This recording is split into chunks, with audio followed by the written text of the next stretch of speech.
So we're going to click on done, and then the next thing I want to show you is another new feature here with Robinhood, and that is their stock screener. If we click on the plus icon here, we can see that you can create a screener, which is what we're going to do, and we're going to do a custom screener, but I'm going to show you some of the pre-built screeners later on here shortly. So if we click here on continue, we can go ahead and set criteria that we're looking for. So I'm going to click here on add filter, and let's say, for example, we are looking for high volume, for example. So today's volume, we're going to say over 10 million shares, and that's going to show us a list of 196 companies.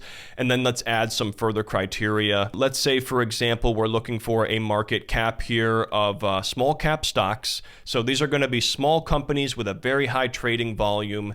So we'll click here on show 22 items, and this now brings up a list of all of these stocks here that meet that criteria. And if you want, you can save this screener for future use, or you can continue adding different criteria here to narrow things down. You could also look for high dividend stocks. So I'm going to click on clear all for now, and then select dividend yield and say over 5%. So this is going to be stocks with dividends over 5%.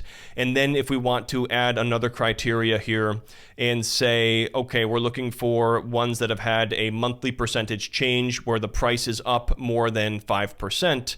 This is going to be dividend stocks over 5% yield, where over the last month, the stock has gone up at least 5%. So that's how you can use the stock screener feature, and it can be really helpful if you're just looking to get ideas about potential investments to do further research on.